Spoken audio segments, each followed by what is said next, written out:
Great. Well, thanks for joining us today for a quick overview of the For the People Act of 2021.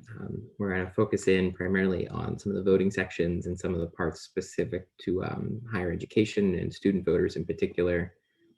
So hopefully we won't need the full hour today, but wanted to take the time to start letting folks know about this as the bill has been moving through Congress, so folks can kind of know what's in there and what's coming up.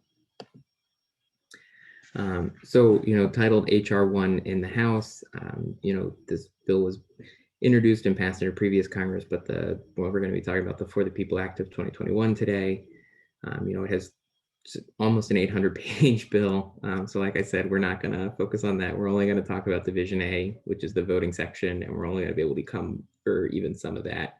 But there are two other entire divisions, one on campaign finance and one specifically on ethics rules that we're not really going to get into today. And then the Senate companion bill is labeled S1, which is currently basically introduced as the same version as what passed the House, but is under consideration in the Senate right now, which we'll talk about later. So some of the major provisions in Division A is that it would provide for online voter registration, and you would only need the last 4 digits of your social security number, which is, the majority of states currently have online voter registration, but a large number of them tie it to DMV. So you have to have a driver's license number in the state to be able to use it. We're going to dig into this issue of automatic voter registration, as there's some concerns there around student voters, as well as also some pretty big exemptions.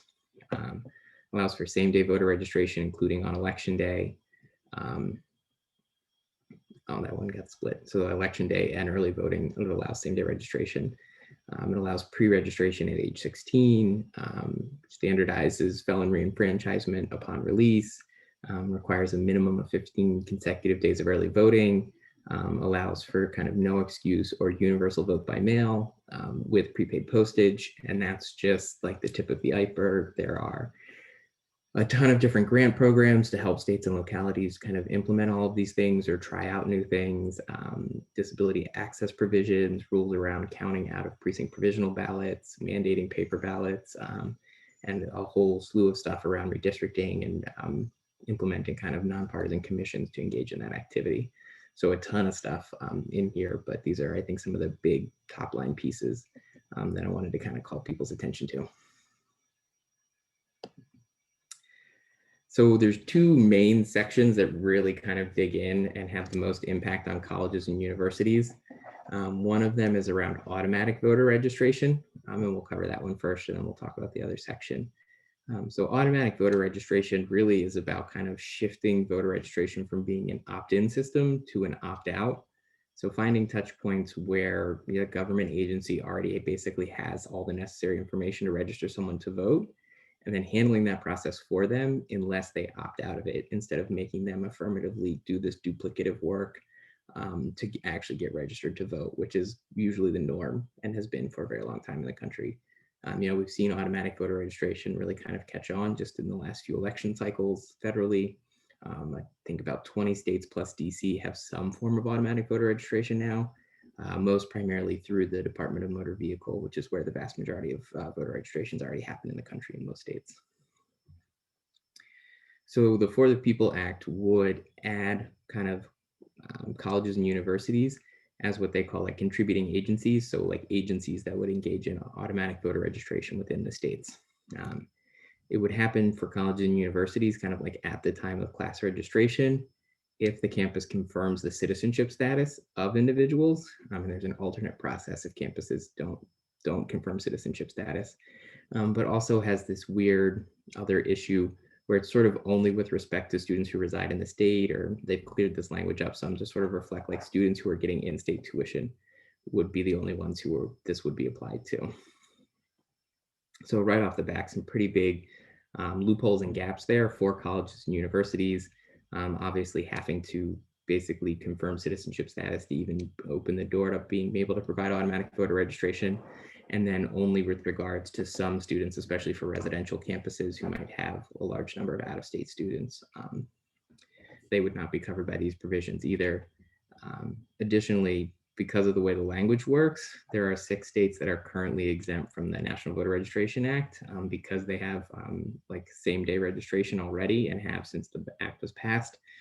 So all of those 6 states are also then exempt from the automatic voter registration positions. Additionally, states that are ready and then continuously offer automatic voter registration would also be exempt.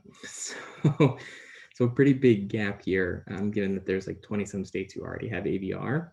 So even if you don't do AVR, if you do any type of kind of AVR program through the DMV, like we said in most states, then colleges and universities would be exempt in that state, even though that state's not using AVR for college students currently. So you have half the country or more getting exempted right out the gate from some of these AVR provisions based on those things. The alternate process, though, for campuses that don't confirm citizenship status, what that basically looks like is it kind of looks like the current National Voter Registration Act model, which is what we're familiar with at DMVs, where folks are offered registration and assistance with completing it. You have to affirmatively decline, which usually means like checking a box that says, I don't want to register to vote today, that the agency has to keep. And if folks do complete the voter registration form, then the agency has to submit it on behalf of the voter. So campuses who don't fall into one of these giant exemptions for automatic voter registration, even if they don't do confirmation of citizenship, they would still end up doing this other process for voter registration for students. So the other like main section that directly impacts colleges and universities around the For the People Act would be a part that really updates a lot of the existing Higher Education Act provisions kind of around this. So currently the Higher Education Act has a very opaque requirement that colleges and universities distribute voter registration forms to all students physically in attendance, like in years with basically statewide elections, and make a good faith effort to make voter registration widely available. There's also like no enforcement provisions that go along with that requirement. So we see very little, actual engagement with those provisions within the HEA. A lot of campuses are doing way more than that, but they're doing it by choice and not without the support or guidance really from the Department of Education or in response to the Higher Education Act. So what the For the People Act would do is it would update the HEA. And one of the things that it would do is what we basically just talked about, is that it would designate colleges and universities as voter registration agencies under the existing National Voter Registration Act. So instead of doing like the automatic voter registration provision where the college just takes the information they currently have and submit it behalf on that person if they don't opt out, this would be that alternate process that we just discussed, where instead what you're doing is each student's being offered the opportunity to register to vote, offered assistance if they want it, they affirmatively decline if they don't want to register to vote, and the college or university would then still transmit that registration form on behalf of the student if they chose to register to vote at that time. It also kind of adds a lot more detail and clarity to the existing HEA requirements. One of the main things is it pulls in a lot of language that existed in another bill previously called the Help Students Vote Act that the Campus Vote Project and a number of our partners in the space worked with some folks in previous cycles to think about and propose. One of the main things it does is it publicly designates what's called a campus vote coordinator. So this basically lets, the campus has to say, this is the person who is responsible for making sure that these things are actually carried out on our campus. This is who will be responsible for these things. And it lets, students and the student organizations and even outside groups or local election officials easily identify this is the person to communicate with if I'm interested in trying to understand like what's the voter registration process at this campus, is this being carried out, especially for local election officials, how can they help support that person to make sure that this happens effectively. It also kind of, as you can see here from these additional bullet points, I won't read everything, but kind of provides a little bit more detail around like when those messages should be sent out with that nonpartisan information, and expands it some to make sure that it's information both around voter registration deadlines, but also kind of other information around polling places and who to get in touch with around registering locally and to get more information on that. There are some exemptions here as well. So basically, if a campus is not covered by the Automatic Voter Registration Act, then they're supposed to be covered by this section here. But additionally, the 6 states that are still generally exempt from the National Voter Registration Act itself are also exempt in this provision. So those 6 states are exempt from either the automatic voter registration provision or this provision kind of around implementing the National Voter Registration Act at colleges and universities directly. So that is kind of a lot of folks have questions. This slide is very long. I'm not actually going to read this. I'm just going to kind of share generally. So our concern, especially for residential campuses, is that, you know, the automatic voter registration process just doesn't seem well suited to actually serving the needs of a lot of students. Primarily because those students, especially residential campuses, have to make a choice about whether they want to register or remain registered potentially back at a prior or home address, or if they would like to register locally at their campus address. So they need to make that choice and then kind of provide that information. And in an automatic voter registration process, basically what you have is you have the campus being told if a student, one, they're already determining and only providing that service to students that they deem to be in-state. And in-state tuition does not have the same requirements for residency that voter registration does. It's much more detailed in most states and more restrictive and would reach fewer students than could actually choose to register and vote there. And then the campus is providing an address on behalf of that student without their input, which potentially means the likelihood that the campus is providing like a permanent or home address or even a campus-based address that might be out of date by the time the campus submits it on behalf of the student, given how frequently students move, is just not a good fit for student voter registration. So we think that a more involved process like the existing national voter registration process, like you see at the Department of Motor Vehicles, where the voter registration is still offered, assistance is still offered, the form is still transmitted on behalf of the student if it's completed, is a much better way to go. So that's what this slide is. You know, the long and the short of it is the For the People Act has a ton of great stuff in it that would really make it a lot easier for student voters, especially since we know how much they move across state lines. Having these minimum standards around access to vote by mail, access to early voting, access to same day and election day registration would make it that much easier for students kind of understand what the basic process is state by state of registering and voting with a lot less confusion. But one thing that we do think would be very helpful to change in the bill before and if it comes law is to not require colleges and universities to be automatic voter registration agencies, or to more thoughtfully designate which campuses AVR works for, which would probably be like your community colleges or your non-residential campuses that would have these large numbers of students who would be better served by a more active process like the National Voter Registration Act process. Any questions on that? That's pretty in the weeds on voter registration processing.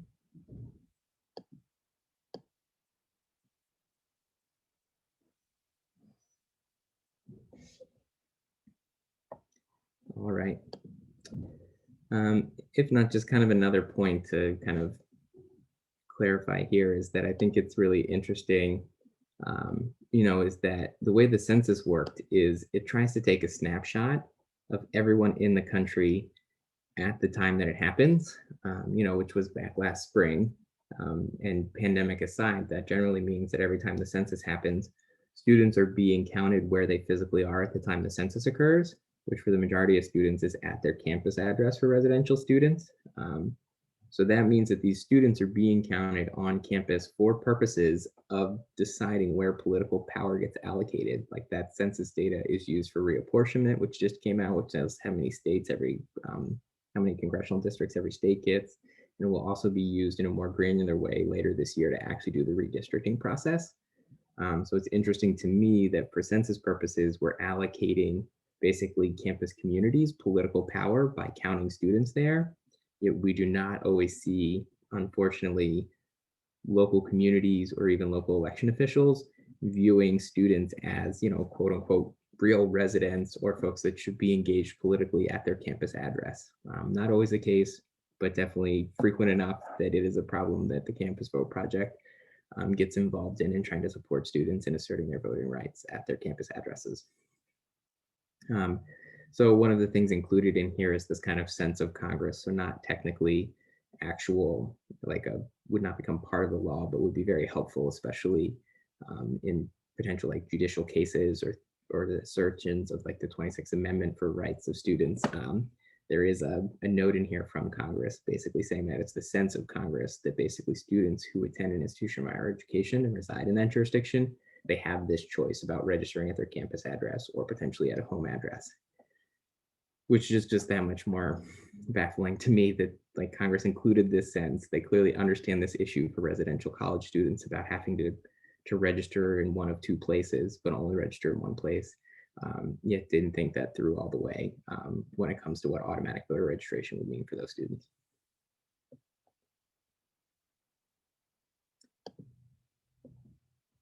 So just a couple of other smaller kind of parts of the bill currently in here. Like I mentioned, these are some pretty student specific ones.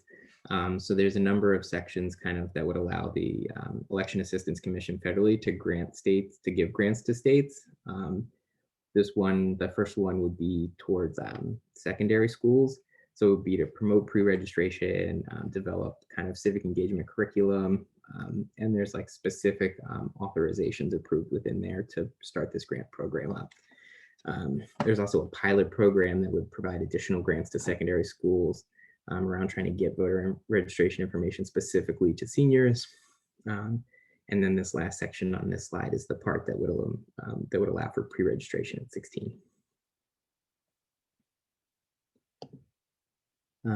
Additionally, that was all kind of originally in the bill during the amendment process before HR 1 passed the House and went over to the Senate. There was an amendment proposed to lower the voting age to 16 for federal elections. That actually failed, but I thought it was of note that that got 125 votes in favor of it. So pretty substantial showing of support there. And then these other ones all did pass. So there was an amendment that would include colleges and universities as sites to be considered as early voting sites that was adopted. There was a number of amendments from Representative Adams in North Carolina that would make sure that the EAC or the Department of Ed, in giving out some of the grants that are authorized, prioritize grant funds to institutions that reach students that have faced historic barriers, including one of them that would reserve at least 25% of these Higher Education Act, like voter registration excellency grants for minority serving institutions.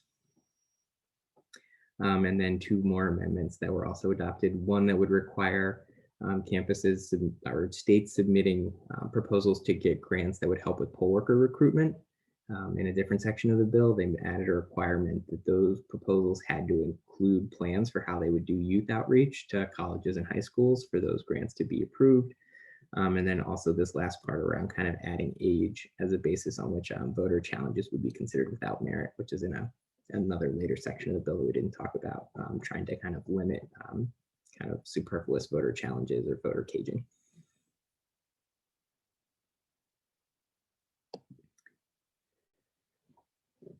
So where that puts us now, HR 1 was passed by the full House with those amendments included back on March 3rd. And as I mentioned, so the companion bill to that S1, they basically introduced the amended and adopted version from the House into the Senate and had their first hearing on that in the Senate Rules Committee back on March 24th. The Rules Committee will meet again when they're back from break after next week on May 11th for what's called markup, which is when they'll consider amendments and potentially, ideally, vote the bill out of committee with amendments so that it can go to the Senate floor for debate and potential passage. So, that's coming up. It seems, I put TBD here because who knows? I mean, it seems very likely, given the makeup of the chamber and how the first hearing went, that the bill is going to make it out of the Senate Rules Committee to the Senate floor. But there's an unclear timeline on that. But one of the things that's come up is there is an August 9th, the Senate goes on recess for an entire month. And basically, since this is a huge package of voting bills that would change a lot of requirements that states would have to implement, Senator Schumer was just this past weekend even saying that there's kind of that's sort of their deadline. If they haven't addressed federal voting rights legislation by the time that they hit the August recess, then it's not going to probably be able to pass in time to have an impact and be implemented for the 2022 elections by the time they get back from that. And potentially would, even if the bills are still active, might get deprioritized for other things that the Senate needs to do if they haven't addressed it then, if it's not going to be able to be implemented in time. So we're kind of in a spot here where, we're starting to see a lot of state legislatures wind down for the first half of the year. A number of them have taken very aggressive approaches to suppress voters in response to historic turnout in 2020. So the pressure is really on for the Senate, I think, to advance this bill and do something federally to maintain folks' access to voting, given just the wave of voter suppression that we've seen at the state level following the 2020 elections. So, like I said, here's the Senate Rules Committee, chaired by Amy Klobuchar and the ranking member, Senator Blunt. These are the folks who will be considering and debating this in the Senate coming up here in just a little under 2 weeks' time, and hopefully advancing the Senate version to the floor. So some final kind of context around some of that is that, there's a lot of great things in here, as we've seen from a number of state actions this time around. There's a real need for federal legislation to be involved to protect folks' basic voting rights here. If the federal government doesn't act, then it's really hard to think how in a state that is taking these vast voter suppression efforts, like how people will be able to overcome those voter suppression efforts to actually change their local legislators without some type of federal support to level the playing field to make sure that all voters' voices can be heard in those states. So I will note, though, that because this is federal legislation, it would only affect federal elections, which does leave the possibility open that, especially around a lot of these kind of minimum standards for voting, some states could choose to operate like state and local elections with a different set of rules, or maybe offset their state and local elections so that they didn't operate them in the same way as their federal elections and have to comply by these same rules.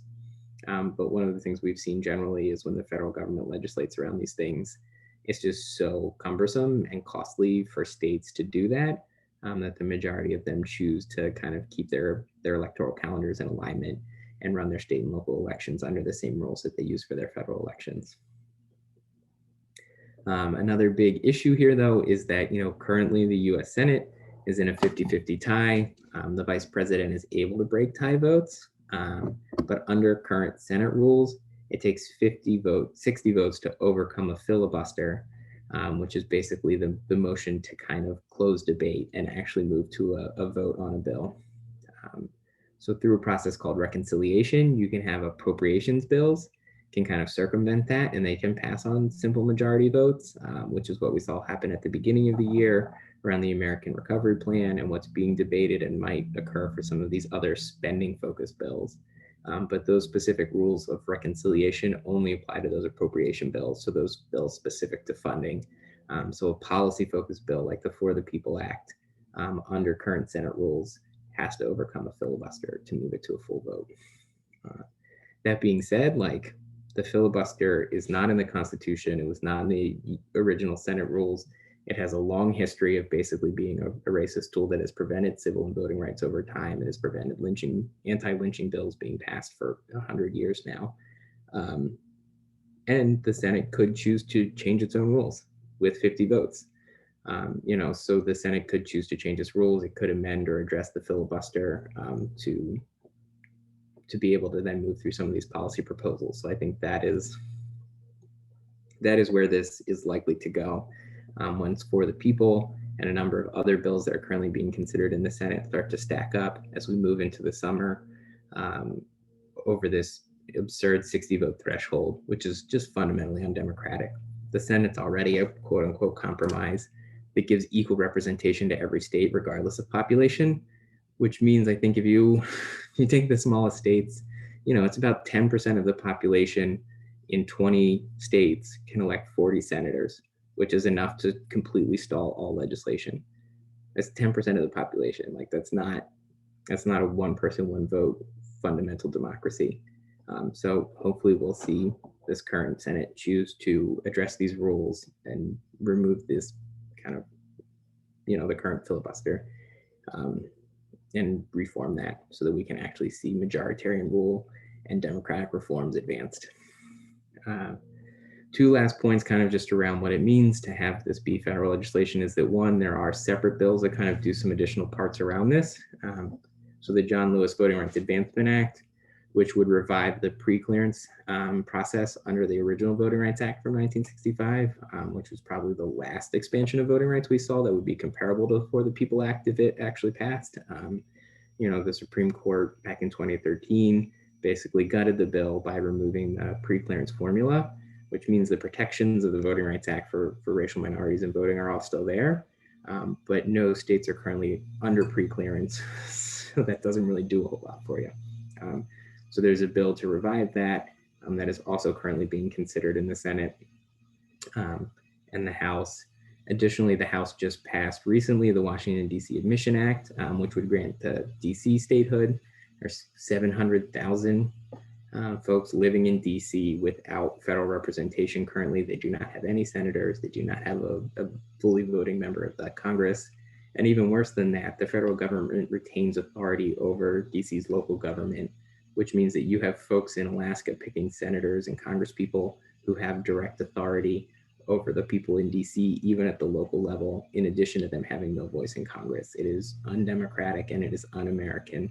And the House has already passed the DC statehood bill and sent it over to the Senate, and it is also sitting there. Additionally, there's one more bill that's in the House side right now, the Protect the Youth Vote Act.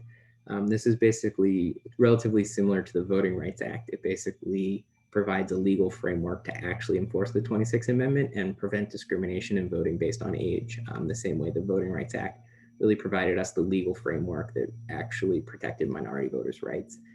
Building off of the 15th Amendment.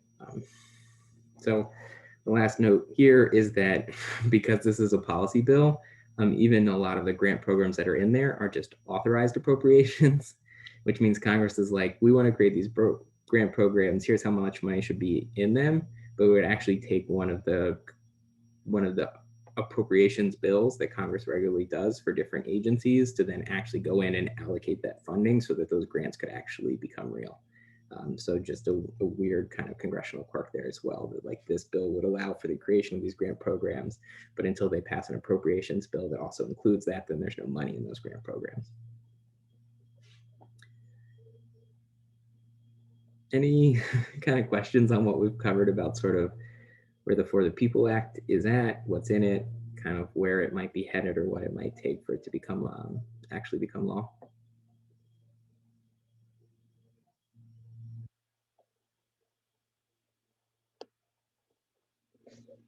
Hi, thank you so much for this.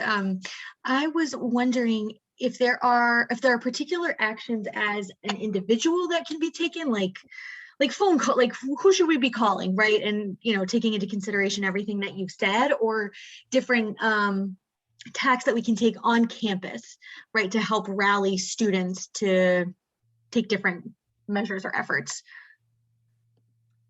Yeah, I think that's great. We have a page up on the CVP site, campusvoteproject.org/advocate. So we've kind of been collecting a lot of this information here. So some of this overview information, this awesome podcast that a number of students involved in our work kind of recorded and did themselves, talking about the provisions that they were most interested in. A quick series of TikTok videos that our past student advisory board chair Katja recorded that are really great are all on there. But additionally, one of the things that's on that page is we work with Rock the Vote, and they have a tool where folks can put in their address and see their elected representatives and send them a message encouraging them to be supportive of the For the People Act. It's been updated now. So before it used to give you your House and your senators. Now, if you use that tool, it'll just give you your senators so you can reach out and connect with them. But I think that's the primary thing to think about here is that I think 49 of the senators have signed on as co-sponsors of the bill. But like we said, it's going to take, even if they got to 50 and they had the votes to pass it, unless there's reform to the filibuster, the bill will not be able to advance. And just given public statements from senators and the partisan line votes on a number of these other voting reforms bills, and even just non-voting reform bills, it seems clear that there are not 60 votes, even just to end debate and let this actually come to the floor.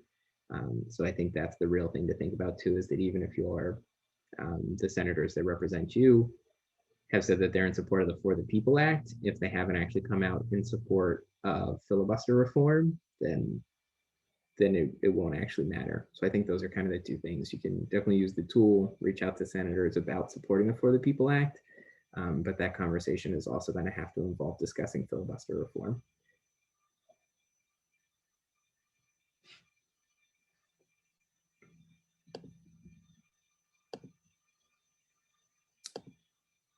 But otherwise, like I said, we wanted to hold some time, kind of focus in specifically on some of the higher ed provisions, let folks know sort of where this is at. I know it's a difficult time of the year with a lot of campuses being in finals right now, or moving towards that here pretty quickly. So I wanted to record this, be able to send it out to folks. Thanks to everybody who came and attended today. Sharing and